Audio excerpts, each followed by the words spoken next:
Si Narsolis, matapos hubarin ang kanyang uniforme, ay nakasuot ngayon ng fishnet stockings, mataas na takong, pulang labi, at masikip na damit na nagpatingkad sa kanyang pagiging sexy. Tumawag siya para anyayahan si Jose sa isang hapunan para magpasalamat sa pagliligtas sa kanya. Hindi niya nakalimutang paalalahanan siya na tawagin siya sa kanyang tunay na pangalan, si Solis. Hindi siya natinag sa planong beauty ni Narsolis. Direkta siyang tumanggi at sinabi sa kanyang nasa quarantine zone siya. Sa pagkarinig nito, nagulat si Narsolis dahil alam ng lahat na maraming panganib doon. Nagreklamo siya at binago ang paksa, sinasabing hindi niya inaasahan na magiging maalalahanin si Jose at ilalagay ang sarili sa panganib para sa isang babaeng kapatid na walang kaugnayan sa kanya. Nakakalungkot na nagsikap siya na magbihis ng husto, ngunit nakatagpo siya ng straight man. Matapos makipag-usap saglit, nalaman ni Jose na si Iray Dimagiba ay kumikilos ng kakaiba nitong mga nakaraang araw. Dati ay masigasig siya sa kanyang trabaho, ngunit ngayon ay gusto na niyang umuwi ng maaga. Mahina ang kanyang mentalidad na parang hindi siya natulog sa magdamag. Bukod dito, paminsan-minsan ay nagkakamali siya habang nag-opera. Nang marinig ni Jose ang sinabi ni Solis, alam niyang may problema. Binanggit din niya na minsan ay walang dahilan kung bakit nawala si Dimagiba ng isang bote ng dugo ng halimaw. Posible bang ang kasalukuyang polusyon ay dahil dito? Sa pagsubaybay sa kanyang kinalalagyan, nakarating si Jose sa harap ng isang abandonadong gusali. Pagkapasok sa loob, napansin niyang mayroong isang malaking hukay sa ilalim. Sinundan niya ang hagdan at nakita si Dimagiba na lihim na pumunta sa isang lugar na mukhang isang research room. Nakita ni Jose na umaakyat siya sa isang tangke at tinanong kung nilinis ba ni Dimagiba ang bote ng suwero 1 taon na ang nakalipas. Paano mo nalaman ang tungkol dyan? Sumagot ka. Biglang nanginig ang dalawang balikat ni Dimagiba. Umiiyak siya habang sinasabi sa sarili na nakagawa siya ng napakalaking pagkakamali. Inayos niya ang kanyang salamin at bumaba papalapit kay Jose at nagsimulang magreklamo para humanap ng awa. Nagsimula nang lumitaw ang malupit na mga ekspresyon sa kanyang mukha, ngunit hindi pa rin ito napansin ni Jose. Pinayuhan niya si Dimagiba na umalis agad doon at iulat ang lahat sa gobyerno dahil wala siyang kakayahang lutasin ang problema. Siyempre nagsinungaling si Dimagiba. Gumamit siya ng dahilan na matanda na ang kanyang ina at mayroon siyang mga anak para humingi ng tulong sa malungkot. Nakiusap siya kay Jose na halos lumuhod siya. Ipinaliwanag ni Jose ang lahat, ngunit walang saysay ang lahat. Biglang binago ni Dimagiba ang kanyang pag-ugali. Nagliwanag ang kanyang mga mata na para bang mga headlight dahil alam niyang nag-iisa lang si Jose at walang nakakaalam na naroon siya. Nang marinig si Jose na sinabing dadalhin niya siya sa harap ng gobyerno, dahan-dahan siyang bumangon at gumamit ng isang malalim na boses na para bang sinapian ng demonyo. Jose, isa ka palang estudyante. Marami kang hindi naiintindihan. Nang makita siyang nagbago ng kanyang pag-ugali, naramdaman ni Jose na may mangyayari. Dahil sa pagkamuhi sa lahi ng tao, na gumawa ng mga bagay na sumisira sa kapaligiran, ang isang taong katulad ni Dimagiba ay maaaring magkaroon ng masamang balak.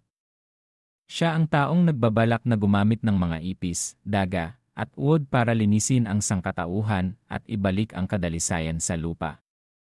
Ang kanyang pangangatwiran ay parang walang katuturan, ngunit tila nakakakumbinsi rin. Naniniwala siya na ang mga tao ay nakikitira sa lupa, ngunit patuloy nilang sinisira ito. Ang mga tao ay parang isang cancer cell. Mula noon hanggang ngayon, ang mga tao ay patuloy na dumadami at sakim. Hanggat patuloy na umiiral ang mga tao, walang planeta ang magiging maganda at mapayapa. Dimagiba, alam mo ba ang sinasabi mo? Nang marinig ang mga argumentong ito ni Dimagiba, hindi alam ni Jose kung paano siya kakausapin. Patuloy pa ring nagdadaldal si Dimagiba tungkol sa kanyang mga ideal. Nakapikit ang kanyang mga mata, nagiging pula ang kanyang mukha. Para bang kinasusuklaman niya na hindi niya malinis ang sangkatauhan sa agarang panahon. Di magiba, nasisiraan ka na ng ulo. Paulit-ulit na binanggit ni Jose na dahil sa kanyang kapabayaan, maraming tao ang namatay. Ngunit tila walang pakialam si Di Magiba. Bilang isang doktor, hanggat may pasyente, dapat niyang gawin ang lahat para gamutin ang mga ito, maging ito man ay isang normal na tao o kahit na si inang kalikasan. Sa puntong ito, ganap nang naging masama si Di Magiba.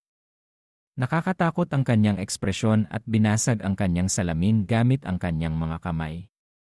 Hindi siya nag-atubiling umamin na siya ang nagdulot ng pagbabago. Masyado nang malinaw ang kanyang ambisyon. Gusto niyang pumatay simula sa Luzon City muna. At ang mga humahadlang sa kanya, ang mga super tao tulad niya, ay may espesyal na pagtrato at kasama sa blacklist. Nang marinig niya ang sinabi niya tungkol sa planong lusawin ang mga pathogen sa pinagmulan ng tubig, biglang nakaramdam ng pangangati si Jose. Lumalabas na nakapaghanda na pala siya. Huwag nang makipag-usap sa baliw na doktor na ito. Sasayangin mo lang ang oras. Naisip ni Jose na tahimik na umalis. Nagulat si Di Magiba dahil ang isang taong matuwid ay tila ayaw pigilan siya. Ngunit sinabi ni Jose sa kanya na isa lamang siyang estudyanteng hindi makapasa sa akademya at takot mamatay. Walang mahirap intindihin doon, di ba? Pagkatapos niyang magsalita, dali-dali siyang umalis. Akala niya, kung hindi siya isang mutant, wala siyang magagawa sa kanya. Ngunit sa gitna, napansin ni Di Magiba na nawala ang bote ng swero sa loob ng kanyang bulsa. Dahil dito, nagsimulang magwala siya. Walang duda na nagawa ito ni Jose habang abala siya sa pagtuturo. Galit na galit si Di Magiba na hindi niya mapigilan. Hawak niya ang kanyang ulo sa sakit at bumagsak. Pagkatapos ay tumingala siya at naging isang demonyo na may mahabang puting buhok at maliwanag na pulang mga mata. Nagtataka ka talaga sa akin. Lumalabas na ginamit mismo ni Di Magiba ang kanyang sarili para mag-eksperimento sa gamot na nagdudulot ng pagbabago. Kaya ngayon ay binago na rin siya, hindi tulad ng mga ipis, daga, at mga uod. Ang baliw na ito. Nang makita siyang hinahabol, lalong binilisan ni Jose. Sinubukan niyang sunggaban ang hagdan gamit ang kanyang dalawang kamay. Akala niya ay makatakas na siya, ngunit hindi niya inaasahan na ang mga alagang hayop ng mga ay mas mabilis pa. Tumalon sila at kinagat ang lubid na nagdulot kay Jose na biglang mahulog. Tumingin sa madaya ng mga alagang hayop sa harap niya, naramdaman ni Jose na minamaliit niya ang baliw na doktor. Ngunit sayang, hindi rin siya isang normal na tao. Umikot ng bahagya si Jose na nagdulot sa kanyang katawan na lumipad. Sa paglapit sa bunganga, napansin niyang may kaunting simento sa malapit. Swerte niya. Agad na ginamit ni Jose ang kanyang kakayahang palakasin para gumamit ng simento at takpan ang butas. Hindi nakaiwas ang mga halimaw sa ilalim at umuntog ang mga ulo nila. Nasaktan ang bawat isa sa kanila, ngunit tila hindi sumuko ang kanilang amo. Dinilaan niya ng bahagya ang kanyang labi. Kahit saan ka pa magpunta, hindi ka makakatakas sa akin. Pagkatapos mabawi ang kanyang buhay, agad na umalis si Jose sa bunganga. Habang tumatakbo, ginamit niya ang kanyang yis para mag-isip ng paraan para harapin ang mga mutant na halimaw. Sa mga halimaw na ito, ang pinakamahinang problema ay ang mga ipis, habang ang mga daga ay malakas na kailangan niyang maghirap para malabanan. Kung ang isang tao ay binago, paano niya ito dapat isipin? Dahil ayaw niyang mapahamak ang grupo ni Liza, at sa huli ay walang ibang pagpipilian kundi ang tumakbo sa paligid, subukang mag-antala ng oras at maghintay para sa pagdating ng gobyerno. Sa kanluran ng isang gumuho na gusali, mayroong isang grupo ng mga super tao na lumalaban. Ito ang grupo ni Lopez na tumangging papasukin si Jose sa simula. Lahat sila ay masaya at walang alam na may panganib na paparating sa ilalim ng kanilang mga paa. Sa loob ng wala pang isang segundo, bumukas ang takip ng imburnal na nagdulot sa lahat ng mga tao na nakatayo roon na lumipad hanggang sa langit. Lumitaw si Super Monster Doctor sa harap nila. Ngunit tila wala man lang nakaramdam ng takot sa grupo. Sa katunayan, tumawa sila ng masaya dahil hindi nila alam kung saan biglang nahulog dito ang isang mutant na halimaw. Napakatalino mo. Kung hindi ka pa namatay ng maaga, masasayang ka lang. Tinignan ng halimaw ang mga tao sa harap niya at dinilaan ang kanyang labi ng may pagkauhaw. Sinimulan niyang iunat ang kanyang mga kamay at paa. Una, nagpuntirya siya sa isang lalaki. Mabilis siyang nakailag, ngunit hinamak na ang bilis niya ay masyadong mabagal para kumita. Ngunit libu-libong beses niyang hindi inaasahan na hindi lamang kayang bumilis ng halimaw, ngunit kaya ring humaba ang kanyang mga kamay. Sa isang iglap, hinawakan niya ang lalaki ng mahigpit sa kanyang mga kamay at pagkatapos ay ginamit ang kanyang isang dalamay para saksakin siya hanggang sa kamatayan. Isa pang kaawa-awang babae ang hindi alam kung gaano kataas ang langit at gustong gumanti para sa kanyang kaibigan, ngunit agad siyang pinutol ng halimaw sa kanyang dibdib gamit ang kanyang kuko. Hindi na siya nagawang magpaliwanag pa. Sa puntong ito, naunawaan ng lahat ang kaisipan ng tao. Akala nila na isa lamang itong halimaw na madaling kainin, ngunit hindi nila inaasahan na agad nilang ibababa ang bilang ng miyembro ng grupo sa isang iglap. Ngunit hindi tulad ng iniisip ni Lop, mukhang hindi na nag-aalala ang mutant na halimaw tungkol sa kanila pagkatapos patayin ang 3 buhay at takutin ang 2 pang natitira na umihi sa kanilang mga pantalon. Umalis siya na parang nakalimutan na niya ang mga tao. Tungkol kay Jose, pagkatapos tumakbo sa paligid ng ilang beses sa quarantine zone, napansin niyang parang kaya pa rin silang habulin. Bagaman medyo komplikado ang topografiya ng kapitbahayan, napansin ni Jose na mabilis silang nakakaamoy sa kanya. Habang pinapanatili ang ligtas na bilis, naisip niyang mabuti na hindi mabilis ang halimaw na kasama. Siguro ay natigil siya sa isang sulok. Kung gusto mong iligtas ang iyong buhay, dapat kang lumayo sa pinuno. Habang tumatakbo si Jose, pinapanatili niya ang pagtingin sa paligid. Sa pagdating sa isang gasolinahan, mabilis siyang huminto at gumamit ng gasolina para direktang ibuhos ito sa kanyang katawan para linlangin ang pang-amoy nila. Hindi niya makita ang mga tao sa gobyerno. Posible bang masyado siyang nagtitiwala sa ng sexing nurse na yon? Ngayon, ang kailangan niya lang gawin ay tulungan ang sarili niya kung ayaw niya na ang unang bagay na gawin sa pagdating ng mga rescuers ay ang linisin ang mga bangkay. Ang epekto ng gasolina ay hindi nakakatawa. Pagkatapos niyang ibuhos ito sa kanyang katawan, agad na nailihis ang atensyon ng mga halimaw at tumigil sa paghabol sa kanya. Ngunit para lang iyon sa mga halimaw na may malalaking ulo at kaunting utak. Mayroong isa pa ring halimaw na mukhang mas makatwiran. Malinaw naman na dumaan na siya, ngunit lumingon pa rin siya. Kasunod nito, ang grupo ay tumakbo diretsyo sa gasolinahan kanina. Nagtago si Jose sa likod ng istante habang bumibilis ang tibok ng kanyang puso. Nagkonsentra siya ng 2,000% ng kanyang lakas at nakinig ng mabuti. Sa simula, umaasa siya sa ingay para malaman kung saan nakatayo ang halimaw, ngunit pagkatapos ng 11 minuto, huminto ang mga yapak. Sobrang tahimik sa paligid. Balak na sanang lumabas ni Jose at subukan nang biglang napadaan ang kanyang tingin sa salamin. Nakita niya ang halimaw na sumasalto mula sa itaas. Nagulat siya at mabilis na umiwas. Nagpanggap ang halimaw na nagkamali sa kanyang pagpuntirya at dinagana ng istante, nasasaktan. Alam niya rin na siya ang halimaw sa grupo na may pinakamatalas na ilong. Walang silbi ang tumakbo. Kung hindi niya aalisin ang banta, kahit saan pa siya pumunta, wala ring mangyayari. Gumulong ang halimaw ng 12 beses at nakaalis sa bitag na nakadagan sa kanyang likod. Ikinuyom ni Jose ang kanyang kamao, nagkonsentra ng buong lakas niya para humanap ng solusyon para iligtas ang kanyang buhay. Ang kabuang kapangyarihan ng sandata ay ang hipo ng sulfuric acid, at ang kapangyarihan ng apoy ay dahil sa pag-ihaw ng mga kamay sa malaking apoy, habang ang kapangyarihan ng bagyo ay dahil sa bagyo. Kaya dapat may tubig sa supermarket sa ngayon. Walang mapanganib doon, pero ang lumabas ngayon ay katumbas ng pagtalon sa hapagkainan ng halimaw.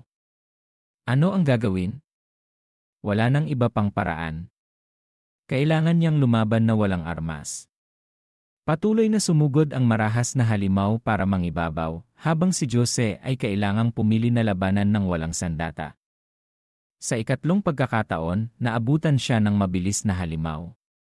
Hinawakan siya ng mahigpit sa sahig at binuka ang kanyang bibig, na para bang hindi niya malunok ang lahat sa isang subuan. Nagdusa ng walang katapusang sakit si Jose, ngunit kalmado niyang ginamit ang kanyang kamay para paliparin ang isang bote ng soda sa istante sa ulo nito. Naapektuhan ng bigla ang pagtama, nahilo ang halimaw sa loob ng 5 segundo. Agad na ibinuhos ni Jose ang lahat ng kanyang lakas para suntukin siya ng malalim sa leg. Naubo ang halimaw at pinakawalan siya. Sa pagkakataong ito, sumugod siya at ibinuhos ang lahat ng kanyang lakas sa kanyang mga kamay. Ang huling resulta ay gumawa sa halimaw na lumubog sa dingding at ang kanyang ulo ay sumingaw ng walang malinaw na kinalalagyan. Halos sa parehong oras, si Ea di Magiba sa labas ay nabasag ang isang balikat. Kaakibat ng katawan ang halimaw, ang kamatayan ng katawan ay nangangahulugan din na nawalan siya ng isang bahagi ng laman. Nagnalit siya at pabigat na naglakad kasama ang natitirang mga halimaw papunta sa pinangyarihan. Nang makita ang kanyang mahal na alaga na patay sa sahig, nagalit at nabaliw siya at agad na inutusan ang natitirang mga alaga na magsok at hatiin ang kanyang katawan. Kailangan nilang kainin ang kanilang sariling mga kasama para umunlad. Pagkatapos nilang makamit ang pagdadalaga, agad silang pinakawalan para hanapin si Jose. Narinig niya ang pagbabago, kaya kailangan niyang magmadali at magmadali. Ang kakaiba sa lahat ng ito, pinatay na niya ang halimaw na may pinakamatalas na ilong. Bakit patuloy pa rin sa paghabol sa kanya ang iba pang 3? Pagkatapos makinig saglit, nakita niyang parang iba ang sigaw nila. Tumakbo si Jose sa isang lakad papunta sa katunayan. Ang Pico Lens area ay isang amusement park na may slide sa loob. Komplikado ang topografiya ng lugar na ito, kaya kahit anong mangyari, may pagkakataon pa ring pahabain ang oras. Isa pa, hindi naman epektibo ang mabahong katawang ito. Nagpunta si Jose sa tabi ng lawa at hinugasan ang gasolina sa kanyang katawan. Kung magtatagal, natatakot siyang maging inihaw na baboy bago pa man makasipsip ng apoy. Anong uri ng iwas ang dapat gawin? Mahuhuli rin siya. Naisip ni Jose na marahil ay dapat niyang patayin muna ang may kasalanan para mawala rin ang mga halimaw. Sa sandaling ito, sa wakas ay dumating na ang mga halimaw. Pagkakita sa kanila, muntik nang sumigaw ng malakas si Jose. Kung ikukumpara sa unang pagkakataon na nagkita sila mga 10 minuto ang nakalipas, hindi na niya sila makilala ngayon. Ang malaking katawan na ito, posibleng bang may kinain pa sila? Ang halimaw na may 2 braso na mukhang pinagsamang palakol at kutsilyo ay tumalon mula sa matataas na pader. Una, naghagis siya ng palakol patungo kay Jose, ngunit nasayang ito, na nagdulot sa lupa kung saan siya nakatayo na magkaroon ng malalim na bakas. Pagkatapos ng ebolusyon, nadagdagan ng maraming beses ang lakas ng bloodthirsty monster. Hindi lang siya hindi napapagod, ngunit mukhang mas malupit pa at mas determinadong kumilos. Bawat palakol na ihahampas niya ay kailangang iligtas ang buhay ng iba. Matapos ang malapitang labanan, wala pa ring nangingibabaw, ngunit nakatulong din ito sa kanya na mapagtanto na tila bumagal ang bilis ng halimaw. Sa pagtuklas ng kahinaan nito, nakaramdam din siya ng mas tiwala. Hoy, kung gutom ka, lumapit ka at kumain. Tiningnan siya ng halimaw ng medyo nalilito. Siguro iniisip niya kung ano ba ang balak gawin ng simpleng taong ito. Sa sandaling ito, dumating na rin ang mga kasama niya. Sa pagkakita sa pagkakaiba sa lakas sa pagitan ng 2 panig, naramdaman ni Jose na parang naglaro siya ng bahagyang bobo. Ang pinakamagandang paraan ay lumingon at tumakbo. Agad siyang umakyat sa mga riles. Makikipot ang espasyo sa itaas. Kung kaya niyang lumaban ng malapitan sa kanila dito, titiyakin niya na isa laban sa isa. Tiyak na nahulog ang mga halimaw at isa-isang umakyat. Naghintay siya para sa unang taong lumapit. Kalmadong ginamit ni Jose ang kakayahang paghila niya ng elemento para baguhin ang kanyang kamao sa bakal na kamao. Biglang sumikat ang nakakasilaw na liwanag ng metal. Itinutok ni Jose ang kanyang layunin at sinuntok ang halimaw na bumagsak sa ibabang kalahati ng katawan. Ang lakas ng kanyang suntok ay dapat sabihin na napakahusay. Ang bloodthirsty monster ay umunlad ng hindi bababa sa antas ng general ng digmaan, ngunit madaling nadurog ang kanyang baga sa isang kumpas. Nakakahiya rin naman. Napahiyaw pa si Jose. Tinignan niya ang mga halimaw sa harap niya at gusto lang silang pumunta dito ng mabilis para madali niyang masira ang ulo nila. Ang dalawang natitirang halimaw ay matalino rin.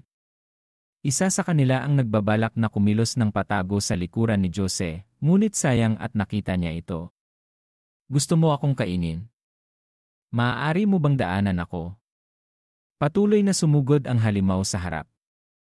Binuka niya ang kanyang bibig at sumugod, tapos ay ginamit ang kanyang pinagsamang palakol at kamao para hiwain.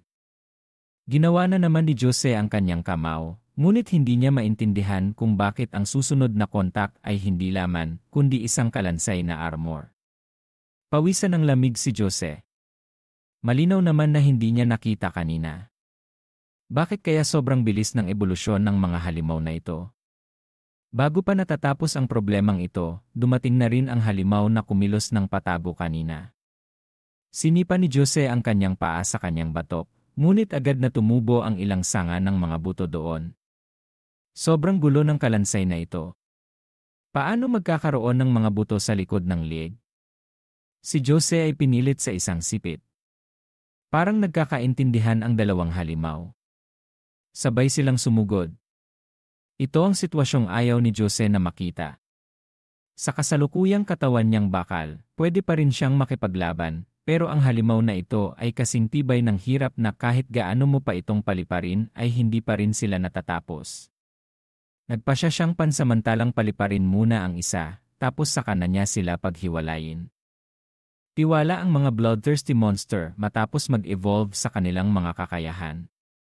Kahit gaano pa sila suntukin ni Jose, hindi sila magagalit tulad ng isang punching bag, ngunit ang gusto ng puntiryahin ni Jose sa pagkakataong ito ay hindi ang pagpatay sa kanila tulad ng unang halimaw. Ang halimaw na iyon ay walang ingat na itinulak sa tamang posisyon. Sa lalong madaling panahon, isang roller coaster na tila nawala ng preno ang sumugod mula sa likuran at bumangga diretsyo sa halimaw na direktang nagpadala sa kanya sa kanluran. Lumalabas na bago siya tumakbo rito, dumaan siya sa control room at nagtakda ng isang bitag para mahuli ang mga taong ito. Si Jose ay nahihirapang nakabitin sa mga riles sa sandaling ito. Sa kasalukuyang taas na ito, kung mahuhulog siya, malamang namamatay siya o mabalian ng braso.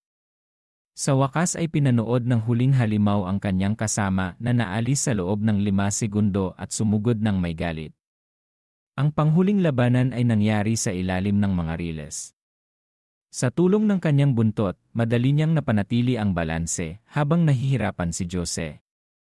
Nakakagulat, si Jose ay sumugod at hinawakan ang kanyang pulso. Lumalabas na matagal na niyang pinaplano ito sa kanyang isipan. Ang halimaw na ito ay isang parasito lamang sa katawan ni AFD Magiba. Kapag namatay siya, mamamatay rin ang karamihan kay AFD Magiba. Sa mga riles na ito, mamamatay ang sinumang mahulog. Para magkasundo sina Jose at ang halimaw at makatulong sa iba. Ang panalo pa rin ay si AFD Magiba. Kung kinakailangang mayroong isang mataba na pad, hindi siya dapat. Sa huli, napagtanto ng halimaw ang isang bagay bago bumagsak. Sa kanyang mga mata, sumikat ang bihira na takot. Ang wakas ng mga mayayabang ay dapat na ganito. Pagkatapos niyang maging malaya, tumayo si Jose at pinagpagan ang alikabok sa kanyang katawan. Naghanap siya ng isang banyo sa malapit at hinugasan ang mga dumi sa kanyang katawan gamit ang hose. Sa sandaling ito, biglang tumawag si Narsolis. Nang makita niya na sa wakas ay sinasagot na ni Jose ang kanyang telepono, nabahala na siya at nanginginig. Lumalabas na natagpuan ng gobyerno ang gusali na iniulat niya. Mayroong maraming mga halimaw na hindi normal na nagbago sa loob nito. Sinusunog ng mga tao sa gobyerno ang hurno para mapuksa sila, ngunit hindi nila nakita ang figura ni Jose o si AFD Magiba. Sinabi sa kanya ni Jose na si E.R. Dimagiba ang dahilan at nakuha na niya ang bote ng swero. Hanggat nasa kanyang kamay ito, may pag-asa na makagawa ng lunas. Hindi maintindihan ni Narsolis kung paano nagiging mutant ang isa niyang kasamahan na napakabait. Hiniling sa kanya ni Jose na iulat sa gobyerno para ipadala ang isang bihasang reinforcements. Ang natitira ay nakadepende sa kanyang sarili. Sa sandaling ito, natagpuan na rin ni S. Dimagiba ang lugar. Tumayo siya sa isang sulok at nakinig ng buo ang kanilang pag-uusap. Maraming mga kalkulasyon ang muling lumitaw sa kanyang isipan. Patuloy na naghintay doon si E. Dimagiba. Sa wakas, matagumpay na lumabas si Jose. Naibalik na niya ang hitsura ng isang normal na tao, ngunit hindi maitago ang kanyang malupit na kilos.